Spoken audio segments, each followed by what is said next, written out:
Salam sejahtera untuk kita semua. Perkenalkan, nama saya Sekar Ayu Lestari dengan NIM 2224100002 dari program studi D3 Akuntansi, Fakultas Ekonomi Bisnis, Universitas Pelita Bangsa. Baiklah, video ini dibuat untuk memenuhi tugas UTS mata kuliah Kewirausahaan dengan mempresentasikan bisnis model kanvas yang saya telah buat. Untuk bisnis model kanvas yang akan saya buat kali ini adalah dekorasi kotak mahar dan juga penyewaan kotak seserahan. Dalam bisnis model kanvas ada 9 poin yang harus kita penuhi. Yang pertama adalah key partners. Siapa key partners kita? Yaitu pengrajin kayu atau akrilik untuk menyuplai kotak dasar. Lalu ada vendor florist untuk menyuplai bunga kering atau bunga artifisial.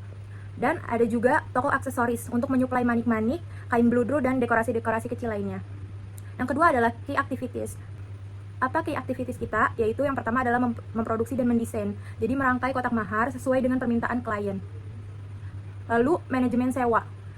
Di manajemen sewa itu kita ada perawatan, pembersihan, dan pengaturan jadwal sewa untuk baki hantaran. Lalu ada pemasaran, yaitu untuk membuat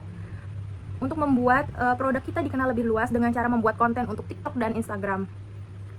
Yang ketiga dari poin BMC ini adalah value proposition. Value proposition ini adalah yang pertama, untuk mahar kita mempunyai desain yang eksklusif, handmade, dan bisa dipersonalisasi sesuai dengan budget dan tema. Jadi klien bisa custom ke kita untuk maunya tema seperti apa dan desain seperti apa. Dan untuk hantaran, pilihan kotak yang up to date. Jadi kita selalu mengikuti perkembangan zaman. Dan untuk hantaran juga pilihan kotaknya itu banyak, jadi nggak cuma 1 atau 2 model saja. Yang keempat ini adalah customer relationship. Jadi di customer relationship ini kita membuka konsultasi private. Jadi klien bisa mendiskusikan desainnya melalui WhatsApp atau bertemu langsung. Dan juga klien bisa melihat portofolio kita atau karya terbaru kita di media sosial kita.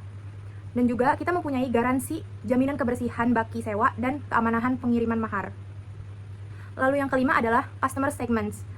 Jadi customer utama kita itu sebenarnya adalah calon pengantin dengan rentang usia 20-35 tahun yang sedang merencanakan pernikahan, dan juga keluarga pengantin yang juga biasanya mengurus seserahan, dan wedding planner.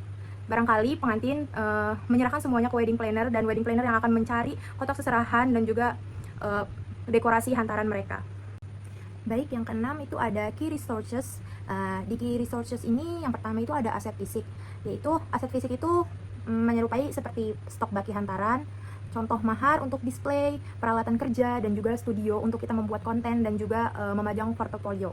Dan juga yang kedua itu ada sumber daya manusia, karena bisnis ini sangat bergantung dengan orang yang di balik layar. Jadi orang tersebut harus mempunyai keahlian artistik. Jadi orang tersebut harus mempunyai keahlian artistik dan juga kreativitas.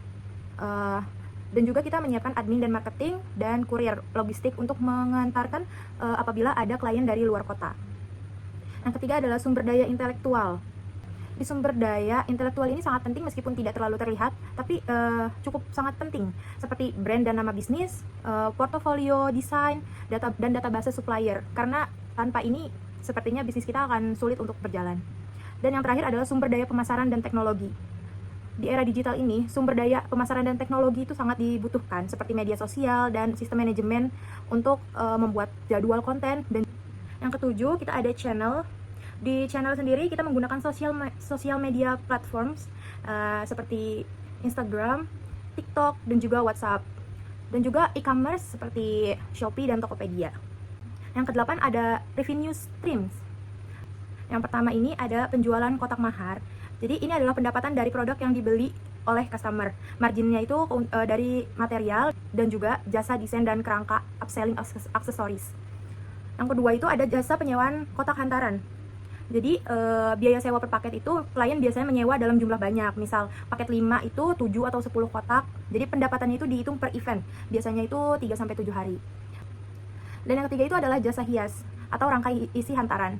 Biaya jasanya itu per kotak. Jadi kita mengenakan tarif untuk jasa melipat mukena menjadi bentuk masjid, atau merangkai handuk menjadi hewan, atau menata kosmetik agar terlihat mewah. Dan yang terakhir adalah cost structure. Di cost structure ini pengeluaran modalnya itu fokus pada pengadaan aset jangka panjang seperti koleksi baki hantaran, dan biaya tetapnya ini meliputi pengeluaran bulanan seperti sewa workshop, atau mungkin kalau di rumah kita tidak perlu sewa, tapi mungkin ada biaya internet untuk pemasaran dan juga listrik. Biaya variabelnya ini menyangkut biaya yang hanya keluar saat ada pesanan, seperti bahan baku bunga untuk mahar, bunga kering, frame custom, dan bahan habis pakai seperti lem atau solasi, dan biaya perawatan baki sewa. Lalu ada formula penentuan harga. Mengingat ini adalah bisnis jasa kreatif, sangat disarankan untuk menambahkan creative fee atau jasa desain di luar bahan baku agar nilai seni kita dihargai dengan layak. Dan dari ke-9 poin tersebut, saya akan memilih 3 poin yang akan saya dalami untuk bisnis saya, yaitu value propositions, key resources, dan channels. Kenapa saya memilih value propositions atau proposisi nilai? Poin ini itu menjawab mengapa pelanggan harus memilih jasa kita dibandingkan kompetitor. Dalam bisnis mahar, nilainya tidak selalu terletak pada harganya, tetapi pada makna dan estetika kepuasan pelanggan. Dalam bisnis kami, klien bisa mengcustom dan mempersonalisasi kotak mahar mereka. Jadi, saya tidak hanya menjual kotak, tapi juga menjual cerita. Misalnya, desain yang menyesuaikan warna palet pernikahan klien, atau menyertakan elemen personal seperti grafir nama dengan font yang mereka pilih sendiri. Dan juga saya menjamin keamanan dan kepercayaan. Menangani uang tunai asli atau logam mulia adalah tanggung jawab yang besar. Proposisi nilai ini adalah sistem keamanan yang terjamin. Misalnya, saya akan memberikan asuransi pengiriman atau juga dokumentasi video saat unboxing, pada saat unboxing paket logam mulia dari klien dan saat pemasangan.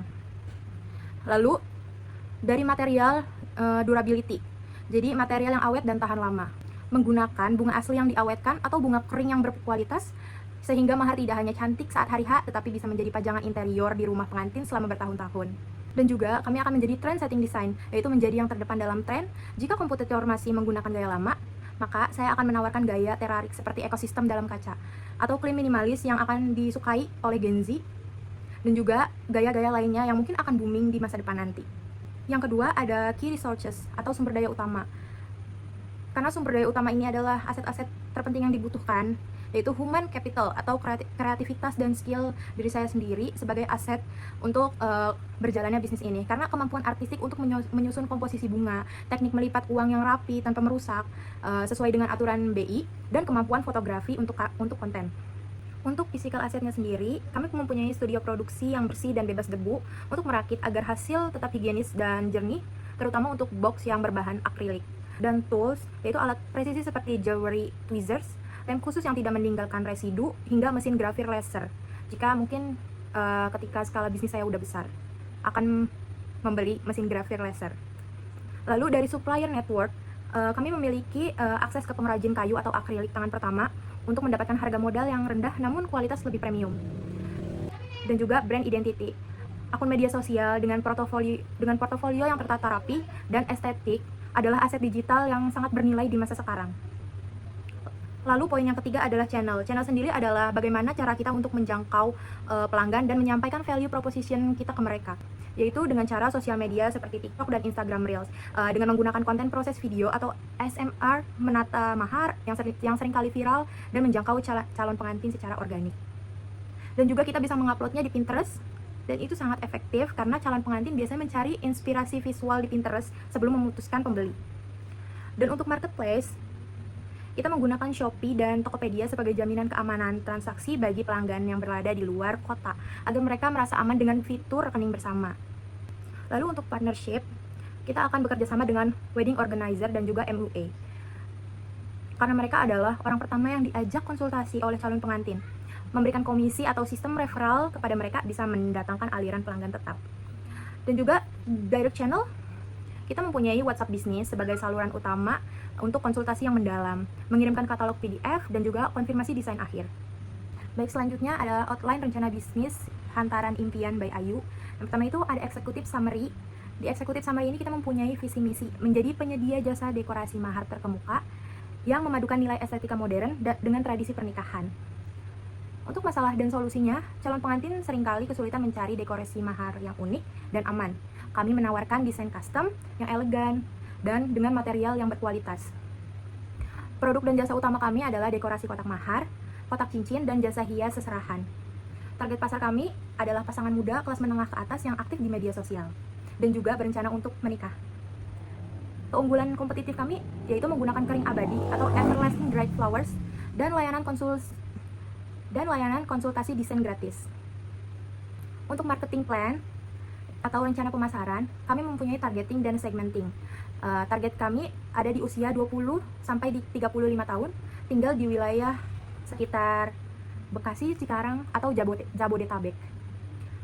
Psikografinya mengutamakan visual atau estetika untuk dokumentasi pernikahan yang instagramable. Untuk strategi produk, kami menjual kotak mahar, ada yang dengan kotak kayu atau dengan kotak akrilik. Jadi semuanya tergantung kemauan klien. Kami akan menuruti setiap permintaan Anda dan memenuhi ekspektasi Anda.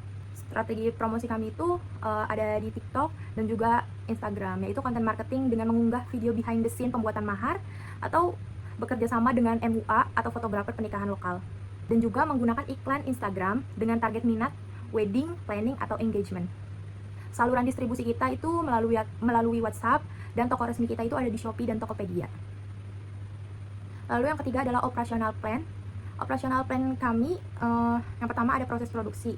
Proses produksi sendiri, yang pertama itu kalian harus konsultasi desain dulu dengan kami, apa yang dimau, apa yang diinginkan.